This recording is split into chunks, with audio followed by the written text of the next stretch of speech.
ಈ ಒಂದು ಸಂಜೆಯ ವೇಳೆಯಲ್ಲಿ ತಂದೆ ದೇವರ ಒಂದು ಮಹಾಕೃಪೆ, ಒಂದು ಕರುಣೆಯಿಂದ ನಾವೆಲ್ಲರೂ ಒಟ್ಟಾಗಿ ಸೇರಿ ಅವರ ಮಗನ ಕುರಿತಾದಂತ ಒಂದು ವಿಚಾರಗಳನ್ನ ತಿಳ್ಕೊಳ್ಳುವಂತ ಒಂದು ಸುಂದರವಾದಂತ ಸಮಯ. ಎಲ್ಲಾ ಸಹೋದರ ಸಹೋದರಿಯರಿಗೂ ಪ್ರೀತಿಯಿಂದ ಸ್ವಾಗತಿಸ್ತಾ ವಂದನೆಗಳನ್ನ ಅರ್ಪಿಸುವಂತವನಾಗಿದ್ದೀನಿ. ಈ ಒಂದು ಕೂಟನ ನಾವು ಪ್ರಾರ್ಥನೆ ಪೂರ್ವಕವಾಗಿ ಈ ಒಂದು ಕೂಟನ ನಾವು ಆರಂಭ ಮಾಡ್ಕೊಳ್ಳೋಣ. ನಮ್ಮನ್ನ ಪ್ರಾರ್ಥನೆ ನಡೆಸಬೇಕಾಗಿ ಸಹೋದರಾದಂತ ಯಲ್ಲಪ್ಪ ಬ್ರದರ್ನ ಕೇಳ್ಕೊಳ್ತೀನಿ. ಪ್ರಾರ್ಥನೆ ಮಾಡಿಕೊಳ್ಳೋಣ. ಕೇಳಿಸ್ತಾ ಇದೆ ಬ್ರದರ್. ಓಕೆ ರೀ, ಪ್ರಾರ್ಥನೆ ಮಾಡಿಕೊಳ್ಳೋಣ. ಪ್ರೀತಿಯ ಸ್ವರೂಪನಾದ ತಂದೆ, ನಿಮ್ಮ ಪರಿಶುದ್ಧ ನಾಮಕ್ಕೆ ಮಹಿಮೆ ಉಂಟಾಗಲಪ್ಪ ತಂದೆ. ತಂದೆ, ನಮ್ಮನ್ನು ಇದುವರೆಗೆ ಕಾಯ್ದು ಕಾಪಾಡಿ ಒಂದು ಜೀವಿತರ ಸಂಖ್ಯೆಲಿಟ್ಟು ನಮ್ಮನ್ನು ಎಣಿಸಿದ್ದಕ್ಕಾಗಿ ಸಹ ಧನ್ಯವಾದ ತಂದೆ. ತಂದೆ, ನಿನ್ನ ಚಿತ್ತಕ್ಕೆ ವಿರುದ್ಧವಾಗಿ ಇದುವರೆಗೆ ನಾವು ಏನಾದರೂ ತಪ್ಪು ಮಾಡಿ ನಮ್ಗೆ ಕ್ಷಮಿಸಿ, ಮುಂದೆ ನಿನ್ನ ಚಿತ್ತಂತೆ ನಡೀಲಿಕ್ಕೆ ನಮಗೆ ಸಹಾಯ ಮಾಡಪ್ಪ ತಂದೆ. ತಂದೆ, ಲೋಕದಿಂದ ಆಯ್ದುಕೊಂಡು ಒಂದು ಚಿಕ್ಕ ಗುಂಪಾಗಿ ಕೂಡಿಸಿ ಈ ಸಂಜೆ ವೇಳೆಯಲ್ಲಿ ತಂದೆ ನಿನ್ನ ವಾಕ್ಯವನ್ನು ಕೇಳುವ ಹಾಗೆ ಸಹಾಯ ಮಾಡಿದ್ದಕ್ಕಾಗಿ ಧನ್ಯವಾದ ತಂದೆ. ತಂದೆ, ಇನ್ನು ಯಾವ ಸಹೋದರ ಬಂದಿಲ್ಲ ತಂದೆ, ಅವ್ರಿಗೆ ಸಹ ತಂದೆ ಬರಲಿಕ್ಕೆ ಸಹಾಯ ಮಾಡಪ್ಪ ತಂದೆ. ಆ ಬಂದು ನಿನ್ನ ವಾಕ್ಯವನ್ನು ಕೇಳುವ ಹಾಗೆ ಅವ್ರಿಗೂ ಸಹ ತಂದೆ ಕೃಪೆ ಕೊಟ್ಟು ನಡೆಸಪ್ಪ ತಂದೆ. ಮತ್ತು ಇವತ್ತಿನ ವಾಕ್ಯವನ್ನು ತಿಳಿಸುವಂತ ಸಹೋದರಿಗೋಸ್ಕರ ಅವರ ಕುಟುಂಬಗೋಸ್ಕರ ಸಹ ಬೇಡ್ಕೊಂತಂದು ತಂದೆ. ತಂದೆ, ನಿಮ್ಮ ಮಹಾಜ್ಞಾನದಿಂದ ಆಯ್ದುಕೊಂಡು ಅವರಿಗೆ ಬೇಕಾದ ನಿಮ್ಮ ಚಿತ್ತಕ್ಕನುಸಾರವಾಗಿ ಜ್ಞಾನವನ್ನು ಕೊಟ್ಟು ಇದುವರೆಗೆ ನಡೆಸಿದ ಹಾಗೆ ತಂದೆ, ಮುಂದೂ ಸಹ ತಂದೆ ಇನ್ನೂ ಹೆಚ್ಚೆಚ್ಚಾಗಿ ನಿಮ್ಮ ಸೇವೆ ಮಾಡುವ ಹಾಗೆ ತಂದೆ ಅವರಿಗೆ ಸಹಾಯ ಮಾಡಪ್ಪ ತಂದೆ. ಇವತ್ತೇ ನಿಮ್ಮ ಪವಿತ್ರಾತ್ಮನ ಸಹಾಯದಿಂದ ನಮ್ಮೆಲ್ಲರಿಗೂ ನಿನ್ನ ವಾಕ್ಯವನ್ನು ತಿಳಿಸುವ ಹಾಗೆ ತಂದೆ ಅವರಿಗೆ ಸಹಾಯ ಮಾಡುತ್ತಂದೆ. ತಂದೆ, ನಾವು ಅದೇ ರೀತಿಯಾಗಿ ನಾವು ಕೂಡಿರುವಂತಹ ಒಬ್ಬೊಬ್ರು ಸಹ ತಂದೆ ವಾಕ್ಯವನ್ನು ಕೇಳಿ ನಮ್ಮ ಹೃದಯದಲ್ಲಿ ಅದನ್ನು ಇಟ್ಕೊಂಡು ವಾಕ್ಯದ ಪ್ರಕಾರ ತಂದೆ ನಮ್ಮ ಜೀವನವನ್ನು ನಡೆಸಿ ಈ ಲೋಕದ ಯಾತ್ರೆಯನ್ನು ತಂದೆ ನಾವು ಮುಗಿಸುವ ಹಾಗೆ ತಂದೆ ನಿಮ್ಮ ಚಿತ್ತಕ್ಕನುಸಾರವಾಗಿ ನಿಮ್ಮ ಮಗನ ಹೆಜ್ಜೆ ನಡೆದು ನಮ್ಮ ಓಟ ಓಡಿ ಮುಗಿಸುವ ಹಾಗೆ ಕೃಪೆ ಕೊಟ್ಟು ನಡೆಸಪ್ಪ ತಂದೆ. ತಂದೆ, ನಿಮ್ಮ ಕೃಪೆ ನಿಮ್ಮ ಸಹಾಯ ಇದ್ದಿದ್ರೆ ನಾವು ಏನ್ ಮಾಡ್ಲಿಕ್ಕೂ ಸಾಧ್ಯನೇ ಇಲ್ಲಪ್ಪ ತಂದೆ. ಆದರೆ ಯಾಕಂದ್ರೆ ತಂದೆ, ಯಾವ ಕೆಲಸಕ್ಕೆ ಬಾರ್ದ ನಮ್ಮನ್ನು ಆಯ್ದುಕೊಂಡು ಇದುವರೆಗೆ ನಿಮ್ಮ ಮಗನ ಹೆಜ್ಜೆ ನಡೀಲಿಕ್ಕೆ ನಮಗೊಂದು ಕರೆಯುವಿಕೆಯನ್ನು ಕೊಟ್ಟದಕ್ಕಾಗಿ ಸಹ ಧನ್ಯವಾದ ತಂದೆ. ತಂದೆ, ಆದಿಯಿಂದ ಅಂತ್ಯದವರೆಗೂ ಈ ಕೂಟದಲ್ಲಿ ನಿಮ್ಮ ಪ್ರಸನ್ನತೆ ಇದ್ದು ಈ ಕೂಟವನ್ನು ಸಹ ತಂದೆ ನಡೆಸಿಕೊಡು ತಂದೆ. ತಂದೆ, ಇದುವರೆಗೆ ನನ್ನ ಪ್ರಾರ್ಥನಾ ಕೇಳಿದಕ್ಕಾಗಿಯೂ ಸಹ ಧನ್ಯವಾದ ತಂದೆ. ಈ ಚಿಕ್ಕ ಪ್ರಾರ್ಥನಾ ನಮ್ಮೆಲ್ಲರ ರಕ್ಷಕನಾದ ಯೇಸು ಕ್ರಿಸ್ತ ನಾಮದಲ್ಲಿ ಬೀಳುತ್ತೇನೆ, ನಮ್ಮ ಜೀವವುಳ್ಳ ಪರಲೋಕ ತಂದೆ. ಆಮೇನ್. ಆಮೇನ್. Thank you brother. Thank you. ಕ್ರಿಸ್ತನಲ್ಲಿ ಪ್ರೀತಿಯಿಂದ ಕರೆಯಲ್ಪಟ್ಟಂತ ಪ್ರಿಯ ಸಹೋದರ ಮತ್ತು ಸಹೋದರರೇ, ನಿಮ್ಮೆಲ್ಲರಿಗೂ ಧನ್ಯವಾದಗಳು. ಹಾಗೇನೆ ತಂದೆ ದೇವರ ನಾಮ ಯೇಸು ಕ್ರಿಸ್ತನ ನಾಮ ಮಹಿಮೆ ಉಂಟಾಗಲಿ. ಈ ಒಂದು ದಿನ ನಾವು ಯೇಸು ಕ್ರಿಸ್ತರ ಒಂದು ಜೀವನ ಕುರಿತಾದಂತ ಒಂದು ಪುಸ್ತಕನ ನಾವು ಅಧ್ಯಯನ ಮಾಡ್ತಾ ಇದ್ದೀವಿ ಪ್ರಿಯರೇ. ಪುಸ್ತಕ ಬಂದು ಲೈಫ್ ಆಫ್ ಕ್ರೈಸ್ಟ್, ಯೇಸು ಕ್ರಿಸ್ತನ ಜೀವಿತ. ಇಂಗ್ಲಿಷ್ ನಲ್ಲಿ ಪೇಜ್ ನಂಬರ್ 156, ಕನ್ನಡದಲ್ಲಿ ಪೇಜ್ ನಂಬರ್ ಪಾರ್ಟ್ 2 ಭಾಗ 2ರಲ್ಲಿ 24ನೇ ಒಂದು ಪೇಜು, ಲಾಸ್ಟ್ ಪ್ಯಾರಾ. ಸೊ ನಾವು ಲಾಸ್ಟ್ ಟೈಮನ್ನು ಕೂಡ ನಾವು ಕಳೆದ ವಾರದಲ್ಲೂ ಕೂಡ ನಾವು 12 ಮಂದಿ ಅಪೊಸ್ತಲರು ಅನ್ನೋ ಒಂದು ಹೆಡ್ಡಿಂಗ್ ನ ಒಂದು ಪಾಠದ ವಿಚಾರ ನಾವು ನೋಡ್ತಾ ಇದ್ವಿ ಪ್ರಿಯರೇ. 12 ಮಂದಿ ಅಪೊಸ್ತಲರು ಯಾವ ರೀತಿ ದೇವರವ್ರನ್ನ ಆರಿಸಿದ್ರು, ಅದೇ ರೀತಿಯಾಗಿ 12 ಮಂದಿ ಅಪೊಸ್ತಲರನ್ನ ಯೇಸು ಕ್ರಿಸ್ತ ಯಾವ ಒಂದು ಗುಣಲಕ್ಷಣದಲ್ಲಿ ಅವ್ರನ್ನ ಕರೆದ್ರು, ಮುಂದೆ ಬರುವಂತ ಒಂದು ಯುಗದಲ್ಲಿ ಅವರ ಒಂದು ಕಾರ್ಯಭಾರ ಯಾವ ರೀತಿ ಇರುತ್ತೆ ಅನ್ನೋ ಒಂದು ವಿಶೇಷವಾದಂತ ಒಂದು ವಿಚಾರಗಳನ್ನ ಈ ಒಂದು ದಿನ ನಾವು ಧ್ಯಾನ ಮಾಡ್ತಾ ಇದೀವಿ ಪ್ರಿಯ ಸಹೋದರ ಮತ್ತು ಸಹೋದರರೇ. ನೋಡಿ, ಮೊದಲನೇದಾಗಿ ಈ ಒಂದು ಪುಸ್ತಕನ ನಾವು ಓದುವಂತವರಾಗಿರೋಣ. ನೋಡಿ, ಅಪೊಸ್ತಲರ ಸಂಖ್ಯೆಯು ಯಾಕೋಬನ ಮಕ್ಕಳ ಸಂಖ್ಯೆಯನ್ನು ಹೋಲುತ್ತದೆ. ಇಸ್ರೇಲರ 12 ಕುಲಗಳ ಸಂಸ್ಥಾಪಕರು ಹಾಗೂ ಪ್ರತಿನಿಧಿಗಳು ಛಾಯಾರೂಪವಾಗಿ ಅವರಲ್ಲಿದ್ದ ಗುಣ ಸ್ವಭಾವಗಳು ಒಂದು ಹಂತದಲ್ಲಿ ಇಡೀ ಸುವಾರ್ಥ ಯುಗದ ಸಭೆಗೆ ಸೂಚನೆಯಾಗಿರುವುದು ಮತ್ತು ಇನ್ನೊಂದು ಹಂತದಲ್ಲಿ ಸಂಪೂರ್ಣವಾಗಿ ಲೋಕವನ್ನು ಸೂಚಿಸುವುದು. ದೇವದರ್ಶನ ಗುಡಾರದ ಛಾಯಾರೂಪಗಳು ಎಂಬ ಪುಸ್ತಕಗಳನ್ನು ನೋಡಿರಿ. ಅಲ್ಲದೆ ಪ್ರಕಟಣಾ ಗ್ರಂಥದಲ್ಲಿ ಈ 12 ಅಪೊಸ್ತಲರನ್ನು ಮಹಿಮಾ ಪದವಿಗೆ ಸೇರಿದ ಸಭೆಯಾದ ಹೊಸ ಯೆರೂಸಲೇಮಿನ ಅಸ್ತಿವಾರಗಳನ್ನಾಗಿ ಹೆಸರಿಸಲಾಗಿದೆ. ಪ್ರಕಟಣೆ 21ನೇ ಅಧ್ಯಾಯ 14ನೇ ವಚನ, ಎಫೆಸದವರಿಗೆ 2ನೇ ಅಧ್ಯಾಯ 20 ನಿಂದ 21ನೇ ವಚನಗಳು. ಹೀಗೆಯೇ ಕೇವಲ ಅಸ್ಥಿವಾರಗಳಾಗಿ ಸಭೆಗೆ ಆಧಾರವಾಗಿರುವವರನ್ನೇ ಅಂತ್ಯದಲ್ಲಿ ಅಸ್ಥಿವಾರಗಳಾಗಿ ಇಡೀ ಲೋಕಕ್ಕೆ ಆಧಾರವಾಗುವಂತೆ ರೂಪಿಸಲಾಗಿದೆ. ಆದರೆ ಈ ಅಸ್ಥಿವಾರವನ್ನು ಮರಳಿನ ಮೇಲೆ ಹಾಕಿದ್ದಲ್ಲಿ ಅದರ ಮೇಲೆ ಎಬ್ಬಿಸಲಾಗುವ ಕಟ್ಟಡವು ಬಹು ಸುರಕ್ಷಿತವಾದದ್ದು, ನಿತ್ಯವಾಗಿ ನಿಲ್ಲುವಂತದಾಗಿರುವುದಿಲ್ಲ. ಮತ್ತಾಯ 7ನೇ ಅಧ್ಯಾಯ 25-27ನೇ ವಚನ. ಆದರೆ ಆ ಅಸ್ಥಿವಾರವನ್ನು ಮರಳಿನ ಮೇಲೆ ಹಾಕದೆ ದೃಢವಾಗಿಯೂ ನಿಶ್ಚಲವಾಗಿಯೂ ಇರುವ ಬಂಡೆಯಾದ ಕ್ರಿಸ್ತನ ಯೇಸುವಿನ ಮೇಲೆ ಹಾಕಲಾಗಿರುವುದು. ಮತ್ತಾಯ 16ನೇ ಅಧ್ಯಾಯ 16-18ನೇ ವಚನ, 1 ಪೇತ್ರ 2ನೇ ಅಧ್ಯಾಯ 4-8ನೇ ವಚನ. Thank you. ಪ್ರೀತಿಯ ಸಹೋದರ ಮತ್ತು ಸಹೋದರಿಯರೇ, ನೋಡಿ 12 ಮಂದಿ ಅಪೊಸ್ತಲರ ಒಂದು ಕುರಿತಾದಂತ ಒಂದು ವಿಚಾರದಲ್ಲಿ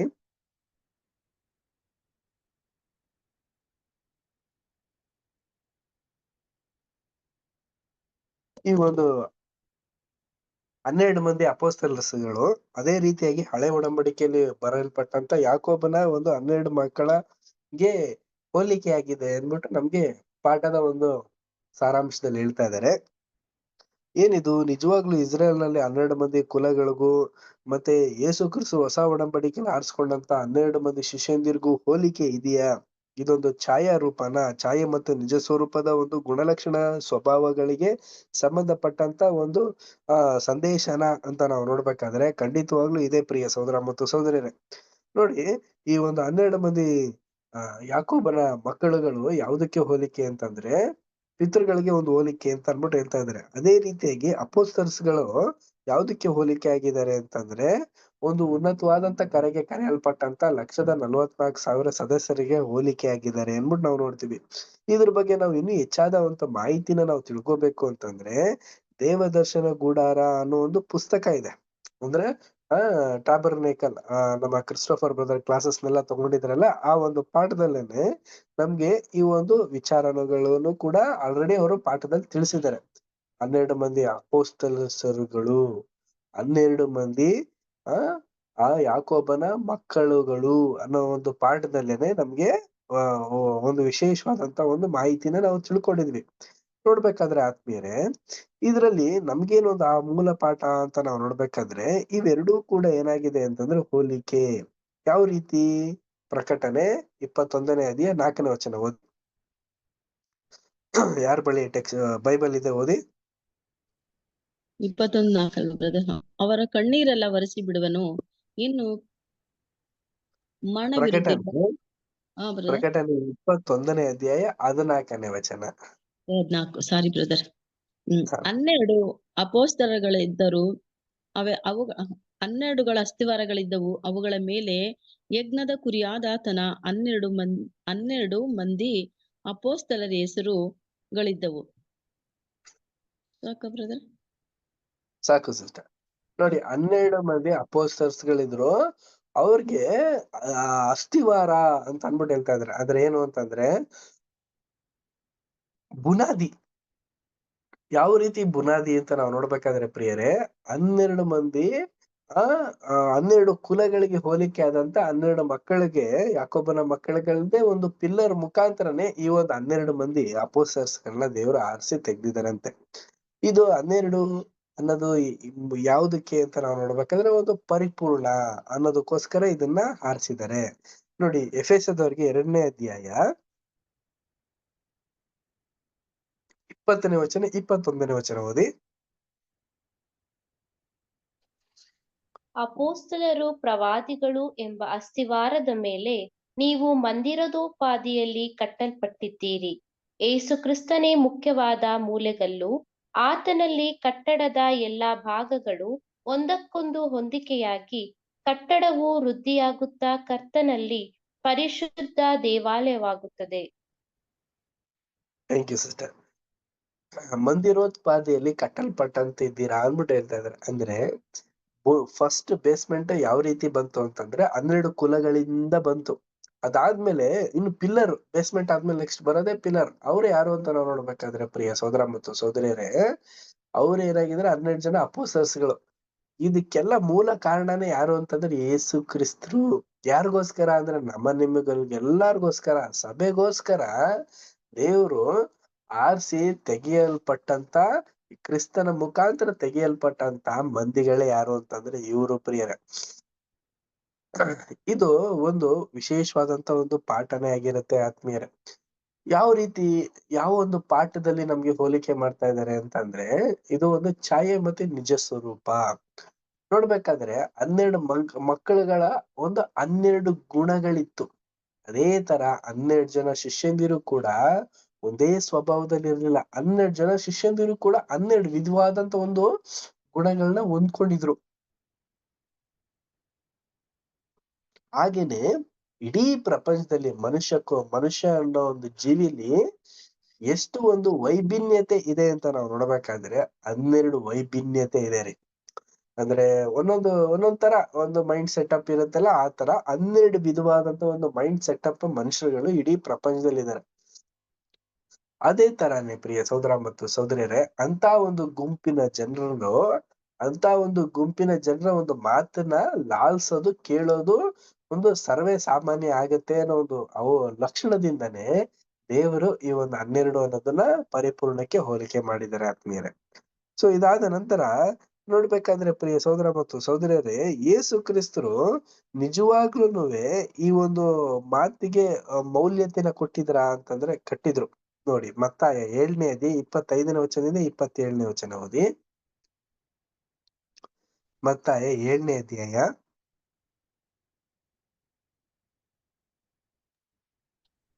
27ನೇ ವಚನ. 7ನೇ ಅಧ್ಯಾಯ 25ನೇ ವಚನದಿಂದ 27. ಹಳ್ಳಗಳು ಬಂದವು, ನಾಲ್ಕು ಕಡೆಯಿಂದ ಅಸ್ತಿವಾರವು ಬಂಡೆಯ ಮೇಲಿದ್ದದ್ದರಿಂದ ಅದು ಬೀಳಲಿಲ್ಲ. ಆದರೆ ಆಯ್ತು ಬ್ರದರ್, ಅಷ್ಟೇ.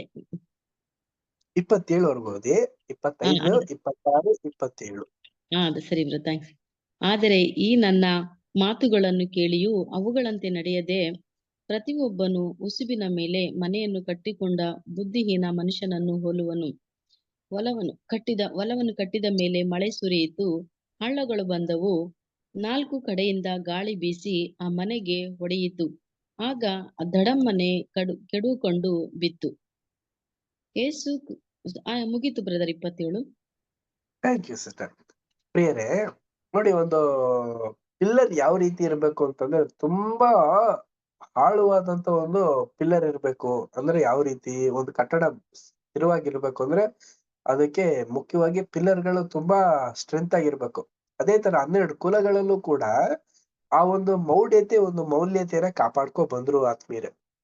ಅದಾದ್ಮೇಲೆ ಈ 12 ಶಿಷ್ಯಂದಿರು ಕೂಡ, ಯೇಸು ಕ್ರಿಸ್ತರಿಂದ ಬಂದಂತ ಈ ಒಂದು 12 ಶಿಷ್ಯಂದಿರು ಕೂಡ ಸರ್ವೇ ಸಾಮಾನ್ಯವಾಗಿರ್ಲಿಲ್ಲ. ಅವರು ಕೂಡ ಏನಾಗಿದ್ರು, ವಿಭಿನ್ನತೆಯಿಂದ ದೇವರ ಒಂದು ಸಂದೇಶನ ಇನ್ನು ಹೆಚ್ಚಾಗಿ ಪ್ರಬಲವಾಗಿ ತಗೊಂಡೋದ್ರು. ಯಾವ ರೀತಿ? ಅವರು ನುಸುಬಲ್ಲೇ ಆಗ್ಲಿ, ಒಂದು ಕಟ್ಟಿಗೆಯಲ್ಲೇ ಆಗ್ಲಿ, ಯಾವ್ದೋ ಒಂದು ಆಪಲ್ಲೇ ಆಗ್ಲಿ ಮನೆ ಕಟ್ಕೊಳ್ಳಿಲ್ಲ. ಅಂದ್ರೆ ವಾಕ್ಯನ ಅಷ್ಟೊಂದು ಕೇರ್ಲೆಸ್ ಮಾಡ್ಲಿಲ್ಲ. ಅವ್ರು ಯಾವ್ದ್ರಲ್ಲಿ ಮಾಡಿದ್ರು ಅಂತ ನೋಡ್ಬೇಕಾದ್ರೆ ಆತ್ಮೀಯ ಸಹೋದರ ಮತ್ತು ಸಹೋದರ, ಬಂಡೆ ಅಂದ್ರೆ ತುಂಬಾ ಗಟ್ಟಿ ಮುಟ್ಟಾದಂತ ಏನೇ ವಾಕ್ಯಗಳನ್ನ ಅದ್ರ ಪ್ರಕಾರ ಕೈಗೊಂಡು ನಡೆಯೋದಿಕ್ಕೆ ಪ್ರಯಾಸ ಪಟ್ರು. ಆ ರೀತಿನೇ ನಿಶ್ಚಲತೆ, ಆ ಒಂದು ದೃಢವಾದಂತ ಒಂದು ಕಾರ್ಯ ವೈಶಾಲ್ಯತೆ ಇದ್ದಿದ್ರಿಂದನೇ ಅವರು ತುಂಬಾ ಒಳ್ಳೆ ಒಂದು ಸ್ಥಾನಕ್ಕೆ ಹೋಗಿದ್ದಾರೆ. ಇದೇ ನಮಗೂ ನಿಮ್ಗೂ ಕೂಡ, ನಾವು ಕೂಡ ಈ ಒಂದು ಮಾರ್ಗದಲ್ಲೇ ನಡಿಬೇಕು ಅಂದ್ಬಿಟ್ಟು ನಮಗೂ ಹೇಳ್ತಾ ಇರೋದು. ನೋಡಿ, ಕೆಲವೊಂದು ವಾಕ್ಯಗಳನ್ನ ನಾವು ಇನ್ನು ಓದೋಣ. ಮತ್ತಾಯ 16ನೇ ಅಧ್ಯಾಯ 16ನೇ ವಚನದಿಂದ 18ನೇ ವಚನದವರೆಗೂ ಓದಿ.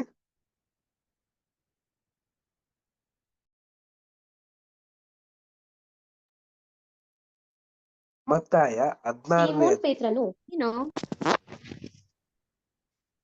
ಬರಬೇಕಾಗಿರುವ ಕ್ರಿಸ್ತನು ಜೀವ ಸ್ವರೂಪನಾದ ದೇವರ ಕುಮಾರನು ಎಂದು ಉತ್ತರ ಕೊಟ್ಟನು.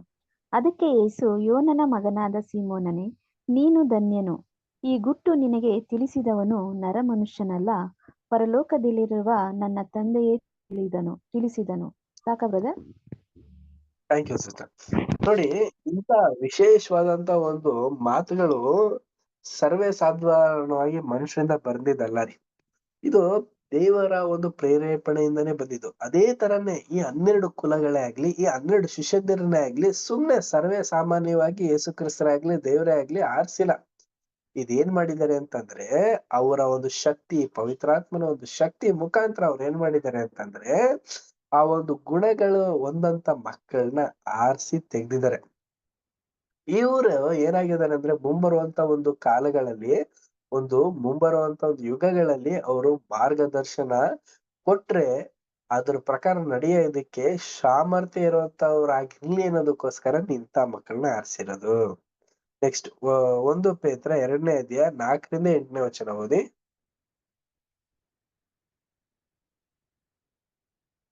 1 ಪೇತ್ರ 2ನೇ ಅಧ್ಯಾಯ 4ರಿಂದ 8.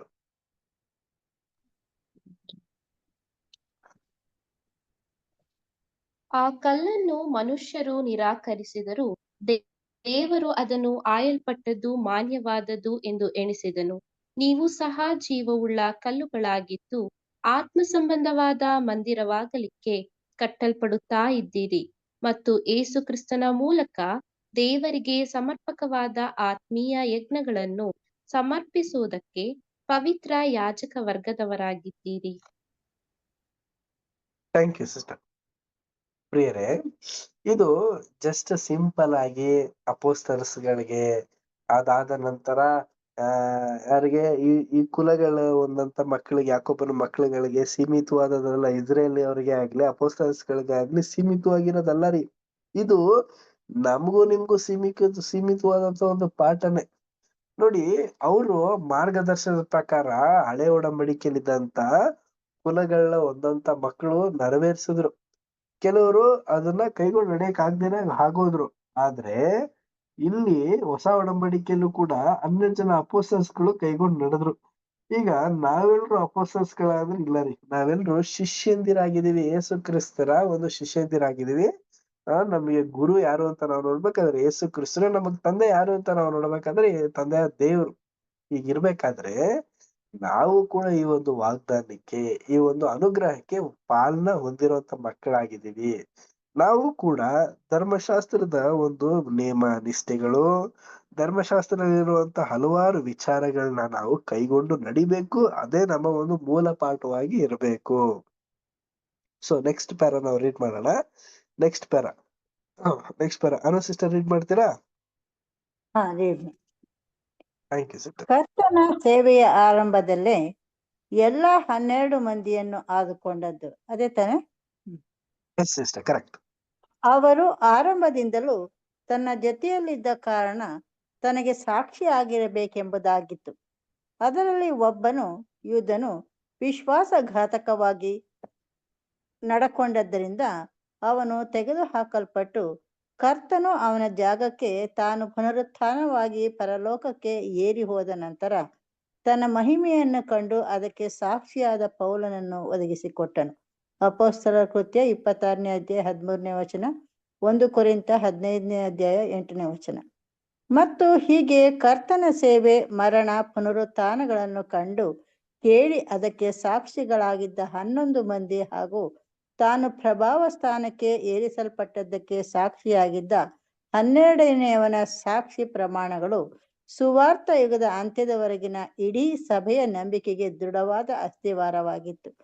ಯೂದನ ಸ್ಥಾನಕ್ಕೆ ಮತ್ತೀಯನನ್ನು ಆಯ್ಕೆ ಮಾಡಿಕೊಂಡಿದ್ದು ಕರ್ತನ ಆದೇಶವಿಲ್ಲದೆಯೇ ಆತನ ಕಾರ್ಯೋದ್ದೇಶಗಳನ್ನು ನೆರವೇರಿಸುವಲ್ಲಿ 11 ಮಂದಿಯ ಕಡೆಯಿಂದಾದ ಮಾನವ ಗುಣದ ಅಧಿಕ ಪ್ರಸಂಗತನದ ಒಂದು ತಪ್ಪಾಗಿತ್ತು. ಅಪೊಸ್ತಲರ ಕೃತ್ಯ 1ನೇ ಅಧ್ಯಾಯ 23ರಿಂದ 26 ವಚನ. ಇದು ನಡೆದದ್ದು ಪವಿತ್ರಾತ್ಮನು ಬಂದಿಳಿದ ಪಂತಶತಮ ದಿನದ ಹಿಂದಿನ ದಿನದಂದು. ಆ 11 ಮಂದಿ ಇಬ್ಬರನ್ನು ಆದುಕೊಂಡು ಅದರಲ್ಲಿ ತನಗೆ ಒಪ್ಪಿಗೆಯಾಗುವವನನ್ನು ತಾವು ಎತ್ತುವ ಚೀಟು ಯಾವನ ಮೇಲೆ ಬೀಳುವುದೋ ಆ ಮೂಲಕ ಸೂಚಿಸಬೇಕೆಂದು ಕರ್ತನನ್ನು ಕೇಳಿಕೊಂಡರು. ಸಹಜವಾಗಿ ಚೀಟು ಅವರಲ್ಲಿ ಒಬ್ಬನ ಮೇಲೆ ಬೀಳಬೇಕಿತ್ತು. ಆದರೆ ಅದು ಕರ್ತನ ಚಿತ್ತದ ಸೂಚನೆಯಾಗಿರಲಿಲ್ಲ.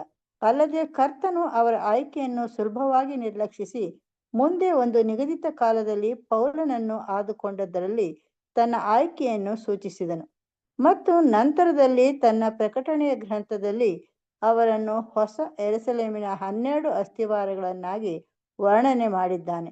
13ನೇಯಾಗಿ ಅಲ್ಲ. ಮತ್ತೀಯನು ಬಹು ಉತ್ಕೃಷ್ಟವಾದ ಸಹೋದರನಾಗಿದ್ದ ಸಂಭವವಿತ್ತು. ಆದರೆ ಅವನು ಒಬ್ಬ ಅಪೊಸ್ತಲನಾಗಿರಲಿಲ್ಲ. Thank you sister. ಪ್ರಿಯ ಸಹೋದರ ಮತ್ತು ಸಹೋದರರೇ, ಈ ಒಂದು ನಮಗೆ ಒಂದು ಕಾಂಟೆಕ್ಸ್ಟ್ ನಲ್ಲಿ ತುಂಬಾ ವಿಶೇಷವಾದಂತ ಒಂದು ಮಾಹಿತಿನ ನಮ್ಮ ಹಿರಿಯ ಸಹೋದರ ಆದಂತ ರಜನ್ ಬ್ರದರ್ ಅವರು ತಿಳಿಸ್ಕೊಡ್ತಾ ಇದ್ದಾರೆ. ನೋಡಿ, ಕರ್ತರ ಸೇವೆಯಲ್ಲಿ ಆರಂಭದಲ್ಲಿ ಏನಾಗಿದೆ ಅಂತಂದ್ರೆ 12 ಮಂದಿ ಶಿಷ್ಯಂದಿರನ್ನ ಯೇಸು ಕ್ರಿಸ್ತರು ಸಿದ್ಧತೆ ಮಾಡಿ ನಿಲ್ಸಿದ್ರು. ಅವರ ಒಂದು ಜೊತೆಲಿ ಇದ್ದಂತ ಒಬ್ಬ ಯೂದನು ಕೂಡ ಏನಾಗಿದ್ದ ಅಂತಂದ್ರೆ ಎಲ್ಲಾ ರೀತಿಯ ಒಂದು ತರಬೇತಿನ ಹೊಂದ್ಕೊಂಡ. ಆದ್ರೆ ಅವನೇನಾದ ಅಂತಂದ್ರೆ ಆ ಒಂದು ನಿಷ್ಠೆ ತೋರಿಸ್ದೆ ಯೇಸು ಕ್ರಿಸ್ತನ ಹಿಡ್ಕೊಟ್ಟು ಅವರು ತೀರ್ಕೊಬಿಟ್ರು. ಸೊ ಅವ್ರಿಗೆ ಚಾನ್ಸಸ್ ಇತ್ತು. ಸಪೋಸ್ ಅವ್ರ ಏನಾದ್ರು ಹಿಡ್ಕೊಟ್ರುನುವೆ ಅವರು ಪೇತ್ರ ತರ ಏನಾದ್ರು ದೇವ್ರ ಹತ್ರ ಕ್ಷಮಾಪಣೆ ಕೇಳಿದ್ರೆ ಖಂಡಿತವಾಗ್ಲೂ ಕ್ಷಮಿಸ್ತಿದ್ರು. ಆದ್ರೆ ಅವ್ರ ಏನ್ ಮಾಡ್ಕೊಂಡ್ರು ಅಂತಂದ್ರೆ ಅವರನ್ನೇ ಅವರು ಮರಣಕ್ಕೆ ಹೋಗೋ ತರ ಅಂದ್ರೆ ಆತ್ಮಹತ್ಯೆ ಮಾಡ್ಕೊಂಡ್ಬಿಟ್ರು ಆತ್ಮೀಯರೇ. ಈಗಿರ್ಬೇಕಾದ್ರೆ ದೇವ್ರ ಯೋಜನೆ ಏನು? 11 ಜನರಿಂದಾನೇ ಆರಂಭ ಮಾಡ್ತಾರ ದೇವರ ಒಂದು ಸೇವೆನ ಅಂತ ನಾವು ನೋಡ್ಬೇಕಾದ್ರೆ, ಇಲ್ಲ ಪ್ರಿಯ ಸಹೋದರ ಮತ್ತು ಸಹೋದರರೇ, ಯೇಸು ಕ್ರಿಸ್ತರು ಹೇಳಿರೋ ಪ್ರಕಾರ, ತಂದೆ ದೇವರು ನೇಮಕ ಮಾಡಿರೋ ಪ್ರಕಾರ ಖಂಡಿತವಾಗ್ಲೂ 12 ಜನನೇ ಬೇಕಾಗಿದ್ದು ಈ ಒಂದು ಸೇವೆನ ಆರಂಭ ಮಾಡಿಸ್ಬೇಕಾಗಿರ್ಬೇಕಾದ್ರೆ. ಆದ್ರೆ 12ನೇವನು ಬರೋವರ್ಗು ಇವರೆಲ್ಲ ಸುಮ್ನೆ ಕೂತಿದ್ರ ಅಂತಂದ್ರೆ ಇವ್ರೇ ಏನ್ ಮಾಡ್ಬಿಟ್ರು ಅಂತಂದ್ರೆ ಚೀಟು ಹಾಕಿ ಮತ್ತಾಯುನ ಆರಿಸಿ ತೆಗೆದ್ಬಿಟ್ಟಿದ್ದಾರೆ. ಖಂಡಿತವಾಗ್ಲೂ ಮತ್ತಾಯುನ ತಂದೆ ದೇವ್ರು ಯೇಸು ಕ್ರಿಸ್ತರು ಆರಿಸಿದ್ರ ಅಂದ್ರೆ ಇಲ್ಲ ರೀ. ಅವ್ರೇನಾಗಿದ್ರು ಒಂದು ಉತ್ತಮವಾದಂತ ಒಂದು ಸಹೋದರ ಆಗಿದ್ರು, ಒಂದು ಒಳ್ಳೆ ಒಂದು ಪ್ರೀತಿಯ ಒಂದು ಸೇವೆ ಮಾಡ್ತಾ ಇದ್ರು. ಆದ್ರೆ ದೇವರು ನೇಮಕ ಮಾಡಿರೋ ಪ್ರಕಾರ, ದೇವರು ನೇಮ ನಿಷ್ಠ ಒಂದು ಹೇಳಿರೋ ಒಂದು ಆಜ್ಞಾ ವಿಧಿಗಳನ್ನ ಕಂಪ್ಲೀಟ್ ಆಗಿ ಕರ್ಕೊಂಡು ಹೋಗುವಂತ ಒಂದು ವಿಶೇಷವಾದಂತ ಒಂದು ಗುಣಲಕ್ಷಣಗಳು ಅಪೊಸ್ತಲರು ಮಾತ್ರ ಇದ್ದಿದ್ದು. ಆದ್ರೆ ಈ ವ್ಯಕ್ತಿ ಅಪೊಸ್ತಲನ ಆಗಿರೋದಕ್ಕೆ ಸಾಧ್ಯ ಆಗಿರ್ಲಿಲ್ಲ. ಸೊ ಈ ಒಂದು ಕಾರಣಾಂತರಗಳಿಂದ ಏನಾಗುತ್ತೆ ಅಂತಂದ್ರೆ ಯಾರನ್ನ ದೇವ್ರು ಆರಿಸಿದ್ರು ಅಂತಂದ್ರೆ ಯೇಸು ಕ್ರಿಸ್ತರು ತಂದೆ ದೇವ್ರು ಒಂದು ವಿಶೇಷವಾದಂತ ಒಂದು ರೀತಿಯಲ್ಲಿ ಅಪೊಸ್ತಲ ಪೌಲ್ನ ಆರಿಸಿದ್ದಾರೆ. ಆ ವ್ಯಕ್ತಿ ಏನಾಗಿದ್ದಾನೆ ಅಂತಂದ್ರೆ ಖಂಡಿತವಾಗ್ಲೂ 12ನೇ ಒಬ್ಬ ಶಿಷ್ಯನಾಗಿ ಸೂಟೇಬಲ್ ಆದಂತ ಒಬ್ಬ ವ್ಯಕ್ತಿ ಆದ. ನೋಡಿ, ವಾಕ್ಯ ಓದಿ, ಅಪೊಸ್ತಲ ಕೃತ್ಯಗಳು 12ನೇ ಅಧ್ಯಾಯ 13ನೇ ವಚನ.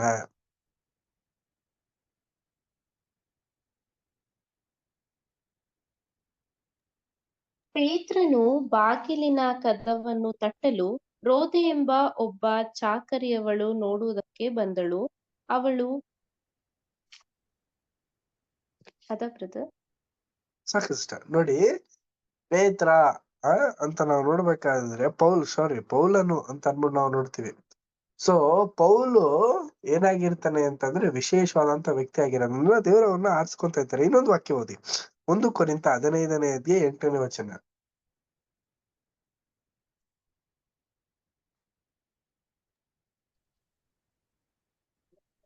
ಕಟ್ಟಕಡೆಗೆ ದಿನ ತುಂಬದೆ ಹುಟ್ಟಿದವನಂತಿರುವ ನನಗೆ ಕಾಣಿಸಿಕೊಂಡನು. ನಾನಂತೂ ಅಪೊಸ್ತಲರಲ್ಲಿ ಕನಿಷ್ಠನಷ್ಟೇ. ನಾನು ದೇವರ ಸಭೆಯನ್ನು ಹಿಂಸೆಪಡಿಸಿದ್ದರಿಂದ ಅಪೊಸ್ತಲೆನಿಸಿಕೊಳ್ಳುವುದಕ್ಕೆ ಯೋಗ್ಯನಲ್ಲ.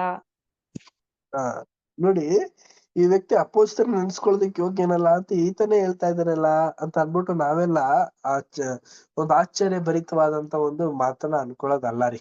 ಇಲ್ಲಿ ಏನ್ ಹೇಳ್ತಾ ಇದಾರೆ ಅಂತಂದ್ರೆ ಒಂದು ಸಂಪೂರ್ಣವಾಗಿ ಯೇಸು ಕ್ರಿಸ್ತನ ಹತ್ರ 12 ಮಂದಿ ಶಿಷ್ಯಂದಿರು ಪಾಠ ಕಲ್ತ್ರು. ಆದ್ರೆ ಒಬ್ಬ ಹೊಂಟೋದ್ರು.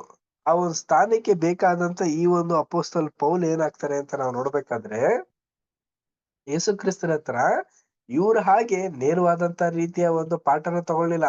ಆತ್ಮೀಕವಾದಂತ ದೇಹದಲ್ಲಿದ್ದಾಗ ಯೇಸು ಕ್ರಿಸ್ತರು ಅವ್ರ ಬಳಿ ಬಂದು ಒಟ್ಟು 3.5 ವರ್ಷಗಳ ಕಾಲ ಹೇಗೆ ಶಿಷ್ಯಂದಿರಿಗೆ ಪಾಠ ವೇದನೆಗಳನ್ನ ಉಪದೇಶಗಳನ್ನ ಒಂದು ತಿದ್ದುಪಾಠಗಳನ್ನ ಕೊಟ್ರು, ಅದೇ ರೀತಿ ಇವ್ರಿಗೂ ಕೂಡ ಕೊಟ್ಟು ಸ್ಥಿರಸ್ಥಿತತೆನ ಕೊಟ್ಟಿದ್ದಾರೆ ಆತ್ಮೀಯರೇ.